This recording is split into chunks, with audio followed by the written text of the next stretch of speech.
tenemos nosotros que buscar construir para Guatemala, también existe una cultura de violencia. Y lamentablemente acá en Guatemala nosotros más vivimos la cultura de violencia que la cultura de paz. Entonces, es importante que nosotros veamos la violencia como un fenómeno social que puede disminuir, puede aumentar, podemos tratar de que deje de existir, podemos nosotros contrarrestarla de muchas maneras, pero no podemos negar que existe. Entonces, según el sociólogo Johan Galtung, a través de la teoría del triángulo de la violencia, explica que existen 3 tipos, porque no toda la violencia se ve, no toda la violencia se ejerce de la misma manera, y en muchas situaciones la violencia viene de sujetos que, según la estructura social que nosotros tenemos, no deberían de ejercer esa violencia. Dice Galtung que la violencia puede ser directa, estructural y la simbólica o cultural. La primera es la violencia directa. Dice, es aquella que se ejerce directamente de una persona, es visible física o psicológica. Hay un perpetrador y una víctima. En este tipo de violencia se integran discriminación, maltrato físico, psicológico, humillación, acoso, bullying, tortura y asesinato. Esos son algunos ejemplos. Sin embargo, la violencia directa es la que nosotros vemos todos los días en muchos ámbitos. Dentro de los ejemplos que aparecen acá, está incluso el bullying. En algún momento, el bullying no era reconocido como un tipo de violencia. Y dentro de los colegios, las escuelas, todos los centros de educación, no se reconocía y se tomaba, las bromas entre niños no se consideraban violencia, de alguna manera se subestimaban porque nunca se analizó el alcance que podrían tener. No fue hasta que algunos niños empezaron a suicidarse que empezó a tratarse el tema del bullying. Lamentablemente, a nivel mundial, la salud que menos se cuida, la salud que más se subestima y a la que menos atención se le presta es la salud mental. Entonces, la salud mental no se restringe solo a personas que padecen algún trastorno grave o no, sino a la situación emocional de una persona, a lo que habíamos platicado también antes respecto a que la paz empieza con uno mismo. Es ese aspecto importante de la salud mental. Entonces, por eso es que se subestima aún bastante hoy en día, pero por lo menos ya existe, ya se ha abordado el tema. En ningún momento se preocupaba la sociedad por la salud mental de un niño. Al niño lo maltrataba en la escuela, le ponían apodos, sufría de muchos tipos de violencia psicológica y nunca se consideró el alcance que podía llegar a tener. Entonces, no se consideraba para ese momento el bullying, también el acoso. El acoso pues tiene consecuencias graves, psicológicas. Entonces son tipos o formas de ejercer violencia que en algún momento se subestimaban o en algún momento también se les hacía algún tipo de apología.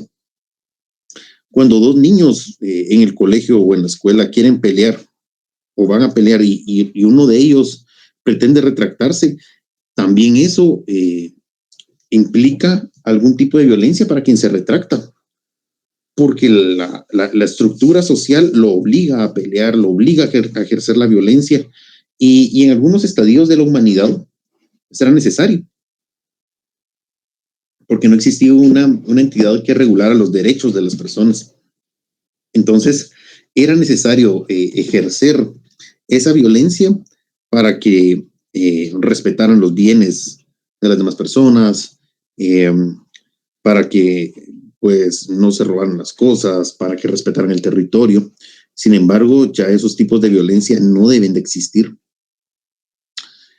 Acá en Guatemala, pues la violencia directa nosotros la vemos a diario. En el año 2020 había una estadística de un viceministerio del Ministerio de Gobernación que indicaba que en el departamento de Guatemala, solo el departamento de Guatemala, no estamos hablando de todo el país, pero en el departamento de Guatemala habían 48 asesinatos diarios en temas relacionados a la extorsión. Eso es un número muy alarmante porque no se estaba generalizando, no estaban cuantificando todos los asesinatos, sino solo los que estaban relacionados a la extorsión, y solo es el departamento de Guatemala. Eso quiere decir que cada hora mueren 2 personas de manera violenta en el departamento de Guatemala. Esa es la violencia directa. Y de alguna manera es la violencia que más se prevé o la que más regulada está dentro de nuestro ordenamiento jurídico, porque el tipo penal de la discriminación existe, el maltrato físico existe, el tipo penal de las lesiones, para el caso específico del femicidio también hay violencia física, en el caso de la violencia psicológica también está tipificada la violencia psicológica en la ley de violencia contra la mujer. Entonces, hay el acoso, que entra también como una manera de violencia física, y la tortura y el asesinato, que están previstos de manera diferente. El asesinato pues es un tipo penal que no tiene características especiales en el sujeto activo, sin embargo la tortura sí, pero es también por la manera en que se ha desarrollado la legislación, y es que ese pues es un resabio que nosotros también tenemos del abuso del Estado. En algún momento el Estado, o no el Estado, sino los presidentes o algunos otros funcionarios públicos han abusado de su poder, utilizando métodos de tortura para un sinfín de situaciones. Entonces, se recordarán ustedes que una de las fuentes del derecho, desde el punto de vista de la doctrina, porque legalmente la única fuente del derecho es la ley, la jurisprudencia la complementará, como fuente del derecho, pues existe la historia y los hechos sociales. Entonces, parte de la historia de nuestro país, muchos hechos sociales que se han suscitado acá en Guatemala, nos dieron como resultado el delito de la tortura. Sin embargo, está previsto para que pueda únicamente ser sujeto activo de la tortura los miembros de las fuerzas públicas o quienes con aquiescencia de ellos ejerzan algún tipo de maltrato físico para lograr algún fin. Sin embargo, la violencia directa, como ustedes pueden darse cuenta, es la que está más tipificada y más desarrollada en cuanto a su incorporación a la legislación nacional.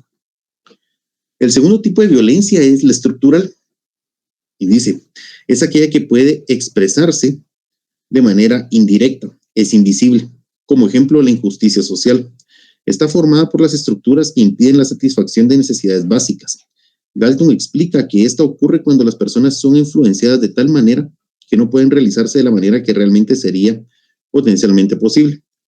Algunos ejemplos de esta violencia son las leyes de segregación racial, disposiciones legales para el sometimiento de la población civil, o bien condiciones sociales injustas, acceso desigual a la educación o a la pobreza. La Constitución Política de la República de Guatemala garantiza que el Estado debe velar por el bien común y debe garantizarle los derechos a todos los habitantes. La premisa es tan amplia que no se refiere únicamente a los ciudadanos, sino o algún grupo social, sino se refiere a todos los habitantes de Guatemala, independientemente de la condición. Incluso se recordarán ustedes que hace algún tiempo hubo una marcha de migrantes.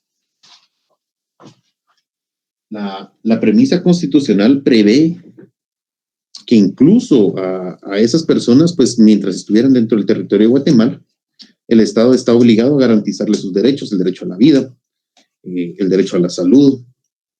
Sin embargo, es irónico que el Estado sea el encargado de garantizar el derecho a la vida, que exista un aparato estatal tan grande. Tiene, para garantizar el derecho a la vida a los ciudadanos, el Estado de Guatemala tiene el Ministerio de Gobernación, que tiene a la Policía Nacional Civil, que de alguna manera también está coayudada por el ejército, porque de alguna manera pues ya se han hecho también algunas colaboraciones interinstitucionales para que para mermar la violencia. Existen también viceministerios dedicados a prevenir la violencia, existen programas también destinados para que los niños en alguna etapa, los adolescentes, pues de alguna manera no se vean influenciados por la cultura de violencia. Y aún con todas esas situaciones, como les comentaba, en el departamento de Guatemala para el 2020 habían 48 asesinatos diarios. Entonces, el Estado no tiene o se ve de alguna manera impedido a garantizar, por ejemplo, el derecho a la vida, el derecho a la salud. También, si ustedes ven los estados en que se encuentran los hospitales, los estados en que se encuentran las escuelas, hay una premisa. La ley del organismo judicial establece que nadie puede alegar ignorancia de la ley. Sin embargo, dentro del trámite legislativo, de cómo crear una norma, ese proceso legislativo para crear una norma, tiene algunas condiciones que pues hay que cumplirlas por imperativo legal. Dentro de ellas está publicar la ley en el diario oficial. Eso se hace con el fin de que las personas la conozcan, porque si no, pues el Estado nos dice que no podemos alegar ignorancia de ley, como premisa básica. También es una premisa necesaria, pero el Estado entonces también debe preocuparse porque nosotros conozcamos las leyes, y el hecho de publicarla en el diario oficial y dar un plazo específico para que después de publicadas y cumplido el plazo, pues entre en vigor la ley, no satisface las necesidades de Guatemala para que realmente todos los decretos pues puedan ser conocidos. En Guatemala hay muchos idiomas y la ley pues únicamente se publica en idioma español y muy pocas veces se traduce, si no es por iniciativa de algunas instituciones extranjeras que pues ejercen sus funciones acá en Guatemala, que se han dado la tarea de traducir algunas leyes, algunos idiomas propios de Guatemala, pues estas no pueden ser conocidas. Y en Guatemala no todos hablamos el idioma español. Hay que reconocer la multiculturalidad y la pluralidad que existe en cuanto a los idiomas. Entonces, eso termina también de alguna manera ejerciendo algún tipo de violencia, porque existe esa discriminación que está, de alguna manera, está legislada, porque no se garantiza el acceso a todos los habitantes de Guatemala, ni siquiera a que tengan un ejemplar de una ley en su idioma. Y no es necesario que tengan todas las leyes, porque si ustedes se dan cuenta, en el diario oficial todos los días el Congreso pues emite varios decretos que son de observancia general, pero no es necesario pues tenerlos todos a la mano. Sin embargo, las normas en las que se garantizan los derechos deberían estar pues traducidas a varios idiomas y que pues todos los habitantes de Guatemala tuviéramos acceso. Otra norma muy importante que debería de ser traducida es, por ejemplo, el Código de Trabajo. El Código de Trabajo tiene una serie de garantías para los trabajadores que deben ser respetadas, y acá en Guatemala, me refiero a Guatemala departamento, de alguna manera la Inspección General de Trabajo hace una labor importante y verifica constantemente en varios centros de trabajo que se cumplan con las normas. Sin embargo, en el interior, en varios departamentos la situación es muy diferente. Hace tiempo me contactó una persona porque tenía un chalet en Escuintla y él tenía contratado a un guardián de hacía muchos años. El guardián empezó a cometer alguna serie de abusos en contra del patrón.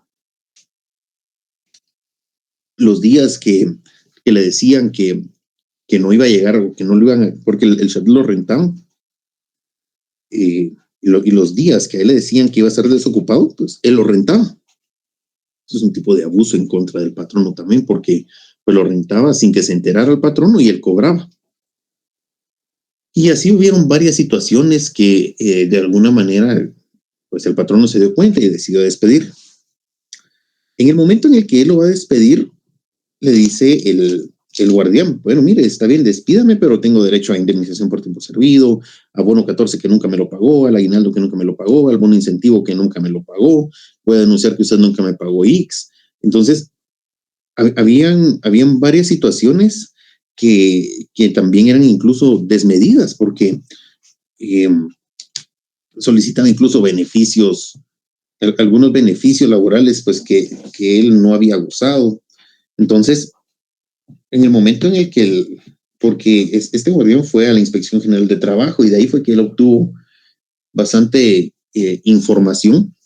Sin embargo, cuando ya él interpone su denuncia como tal en la Inspección General de Trabajo, le dan una audiencia que es parte del proceso administrativo que lleva a cabo el Ministerio de Trabajo para más o menos un año después. Para el patrón no existe una consecuencia en cuanto a no pagar la indemnización, y es que lleva aparejado el pago de los daños y perjuicios. Si judicialmente un trabajador solicita el pago de su indemnización y en efecto le asiste el derecho, se reconoce como daños y perjuicios hasta un máximo de 12 salarios. Entonces, esa es una declaración necesariamente judicial, no es que en la vía administrativa pueda hacerse efectivo ese pago. Y ese trabajador quería incluso, en concepto de daños, pues los 12 salarios. Más los 10 años que tenía, él quería 22 salarios. Y no era realmente que él desempeñara un trabajo a tiempo completo, porque él, pues lo que más hacía era abrir el portón del chalet, cerrarlo, realmente no era un trabajo de tiempo completo, pero como nunca se suscribió un contrato de trabajo, entonces él hacía todas estas reclamaciones. Cuando transcurrió el tiempo, fue mucho el tiempo que tuvo que transcurrir para poder llegar a la Inspección General de Trabajo, él sostenía que le existía ese derecho. El inspector general de trabajo, de una manera muy atinada, le hizo un cálculo diferente al que le habían hecho en un inicio, y que era más ajustado a derecho.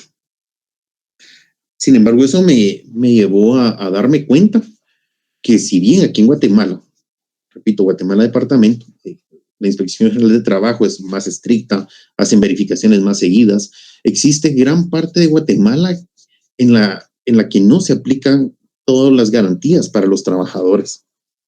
Y si bien hay algunos trabajadores que abusan también de esas garantías, hay muchos patronos también que abusan de los trabajadores para pagar menos salario, para no pagar horas extras. Ese también es un tipo de violencia que tiene una amenaza constante y latente, que es vení mañana o quédate hasta tal hora, porque si no te voy a despedir. Ese es un tipo también de violencia que surge de la inobservancia de las normas previstas para el derecho laboral. Entonces, es importante tener claro también que por la omisión de la aplicación de una norma también deviene algún tipo de violencia. Con respecto a las condiciones de justicia social, Guatemala, por el sistema de gobierno que tenemos y por el tipo de Estado que somos, no, si bien es cierto, se debe garantizar el bien común y se debe buscar, el fin último del Estado es el bien común, no es que tenga un enfoque en la justicia social necesariamente. Cuando, no me gusta hacer este tipo de referencias, pero en las elecciones pasadas, el partido que ganó la presidencia decía que iba a gobernar sin CACIF, por ejemplo. Pintaban o hacían que existiera empezaron como a dividir la opinión pública, haciendo de alguna manera, poniendo al CACIF como una entidad que no respetaba el derecho que estaba en contra de la población. Y pues las sociedades anónimas, los empresarios, son las personas que más garantizan los derechos de los trabajadores en la economía informal, en el interior del país, en situaciones en las que existen de alguna manera sociedades anónimas irregulares. En esas es en los lugares y son las situaciones en las que más se violenta los derechos de los trabajadores. Entonces decían que iban a gobernar sin CACIF, pero ahorita están buscando hacer alianzas público-privadas que no necesariamente van a lograr esa justicia social, porque para ahorita, por ejemplo, la situación de la carretera de Palín, no existen empresas pequeñas que tengan la capacidad instalada para que el Estado de alguna manera coayude con ellas y puedan repararlos. Van a buscar y la alianza público-privada que van a hacer necesariamente van a buscar a alguien que tenga suficiente capital, que tenga capacidad instalada, es decir, que tenga camiones, la suficiente cantidad y que sean apropiados para ese trabajo. Van a necesitar retroexcavadoras, van a necesitar movimiento de tierra. El Estado gasta dinero, incluso millones de quetzales, incluso en la supervisión de una obra. Entonces, esa alianza que van a hacer ahorita no necesariamente va a favorecer la justicia social. Y se recuerdan también del keynesianismo, de ese sistema económico. Ese sistema económico no buscaba, por ejemplo, pagarle a una empresa para que hiciera una carretera, buscaba personas individuales, buscaba empresas pequeñas para que el dinero pudiera otra vez circular en un país.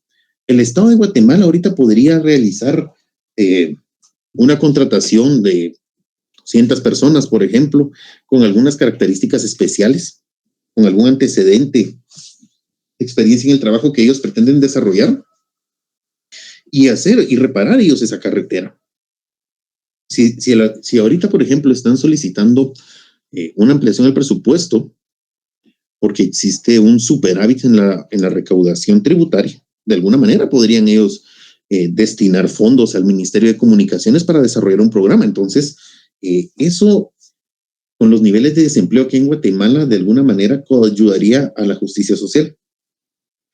Y sería de alguna manera un paliativo pequeño, pero sería un paliativo para que muchas personas que ahorita están desempleadas tuvieran empleo, para que otras personas se capacitaran y tuvieran más experiencia en sus labores.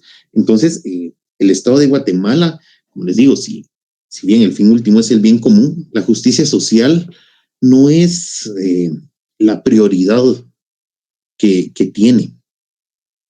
Y ese tipo de violencia es la violencia estructural, la que nosotros pues no es que no es que la veamos de manera directa, sin embargo, sí como sociedad pues la sufrimos y la vivimos todos los días. El tercer tipo de violencia es la violencia cultural. La violencia cultural o simbólica trata de la legitimación del uso de la violencia directa o estructural. Se manifiestan actitudes y prejuicios. Algunos ejemplos son el racismo, el sexismo, la homofobia, fascismo, entre otros. Entonces, si bien existe la violencia directa, la violencia estructural, de alguna manera esta llega a arraigarse en las culturas. Y era lo que les comentaba, por ejemplo, dos niños peleando en una escuela. En algún momento, si alguno de esos dos niños no quiere pelear por cultura, por la estructura social que nosotros tenemos, van a ejercerle más violencia en lugar de ser un estadio de haber logrado un estadio de paz. Por el contrario, quien no peleó va a necesitar de alguna manera reaccionar de una manera violenta porque le están ejerciendo violencia.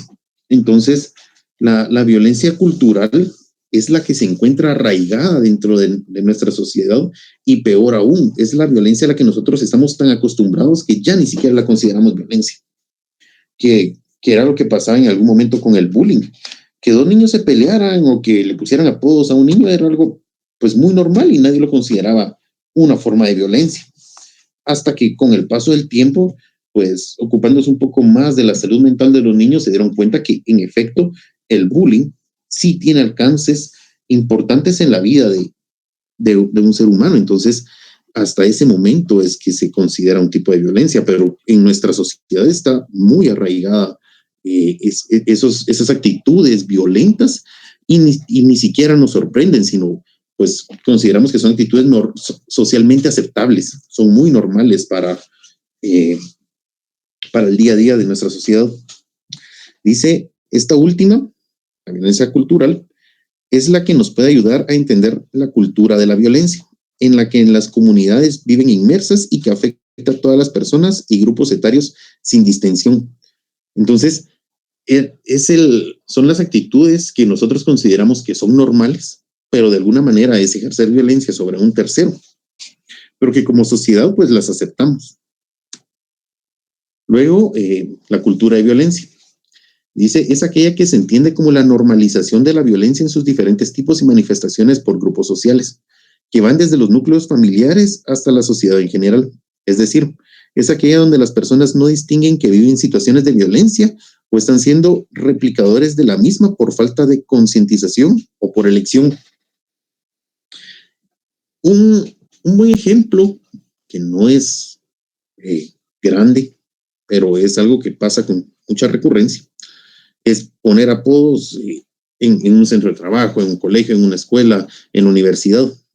Hay apodos que pues que no dañan realmente en la integridad o la dignidad de una persona. Sin embargo, hay otros que precisamente los eligen para humillar a una persona, para enojar a una persona.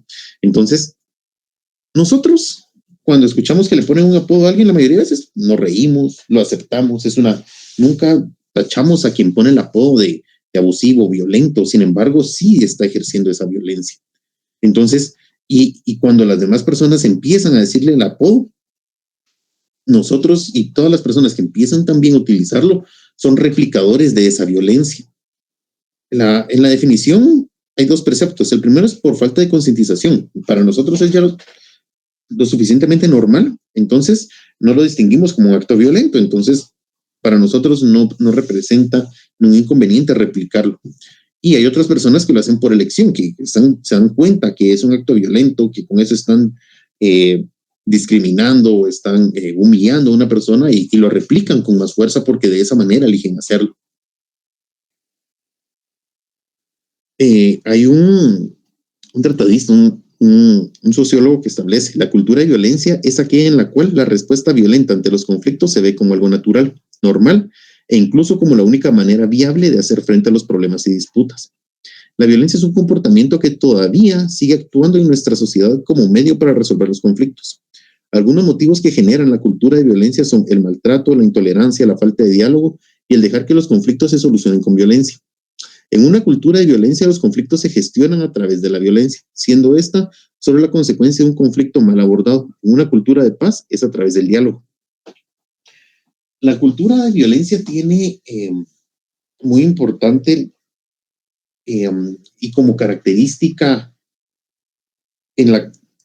necesaria que todos los conflictos que se dan deben ser resueltos por la violencia.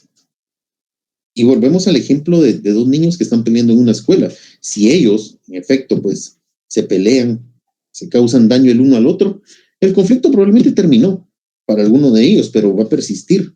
En el otro, en quien salió más dañado, porque va a ser estigmatizado porque perdió la pelea, y además de eso, pues físicamente está más dañado. Entonces él va a buscar la manera de replicar el acto para, pues, vengarse o de alguna manera va a buscar cómo mantener ese conflicto en el tiempo para no verse como quien perdió.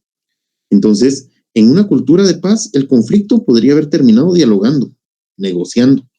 Sin embargo, en una cultura de violencia necesariamente tiene que terminar a través de una pelea que puede incluir violencia física, violencia emocional, violencia psicológica, muchos tipos de violencia.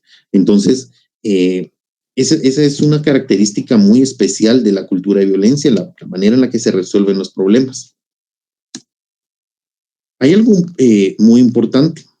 La violencia impacta no solo en nosotros como adultos, sino también pues impacta en las personas de la tercera edad, impacta en los niños, impacta en toda la sociedad. Y la UNICEF considera, según la UNICEF, la disciplina violenta tiene un impacto directo en el desarrollo y en el comportamiento de los niños y niñas.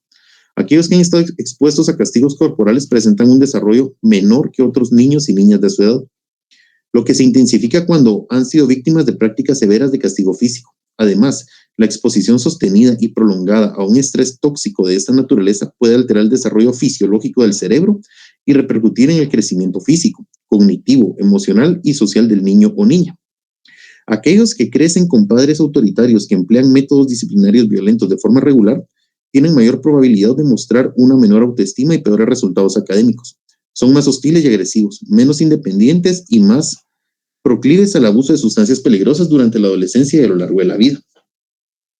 La Ley de Protección Integral de la Niñez y la Adolescencia regula un papel importante para los maestros, para las municipalidades, porque trata de prever el hecho de que a los niños que sufren de violencia,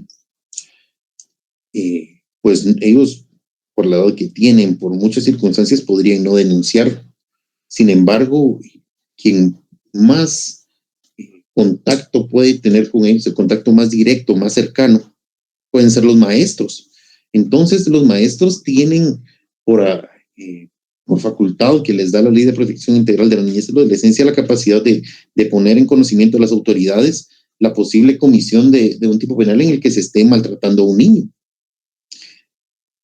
El hecho de que un maestro tome este tipo de acciones, pues conlleva procesos de protección y abrigo, que de alguna manera podrían también alterar el desarrollo del niño, porque los niños, si no existe algún recurso familiar idóneo, pueden ser entregados a una casa hogar o alguna institución en la que, pues, en la que los puedan cuidar.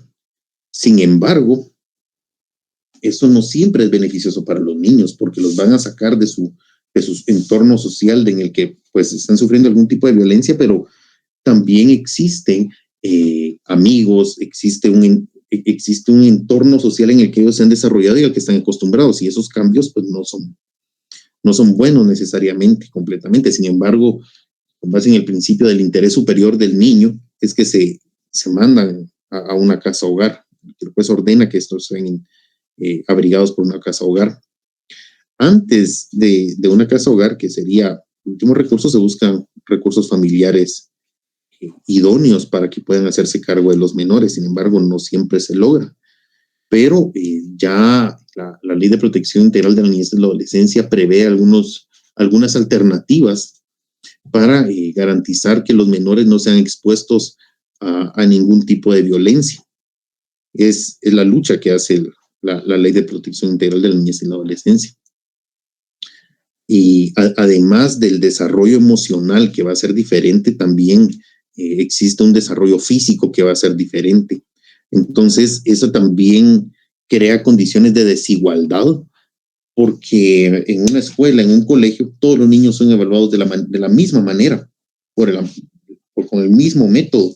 Sin embargo, por ejemplo, por desnutrición, que es una situación grave en Guatemala, que es también otro tipo de violencia que se ejerce. Esta es la situación del maltrato físico, va a hacer que las condiciones fisiológicas de un niño se vean alteradas, y no va a ser solo durante la etapa de la niñez, sino va a ser para el desarrollo del niño a lo largo de toda su vida. De ahí es que es el impacto más profundo que tiene realmente la violencia en los niños, porque primero, exponer a los niños a violencia genera que se sostenga la cultura violenta que vivimos, porque es inculcar en el entorno social en el que ellos viven actos que para ellos van a ser normales. Sin embargo, pues nosotros sabemos que son actos de violencia, pero conforme el desarrollo de los niños van a ser situaciones para ellos normales. Entonces va a perpetuarse esa condición de una sociedad violenta. Pero además de eso, el desarrollo fisiológico de los niños también se va a ver alterado.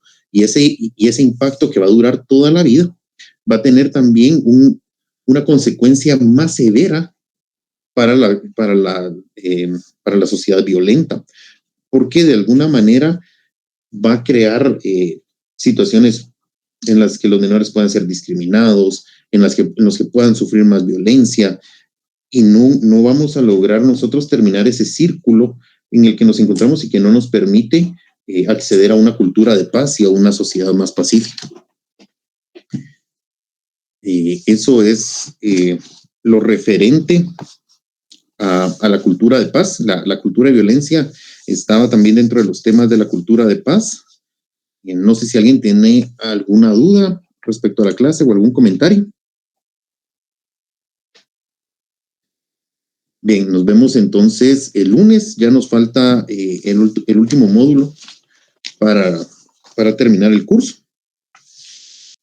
Pasen feliz tarde y nos vemos la próxima clase. Feliz tarde, licenciado. Gusto saludarlo. Muchas gracias, igualmente, feliz tarde. Igualmente.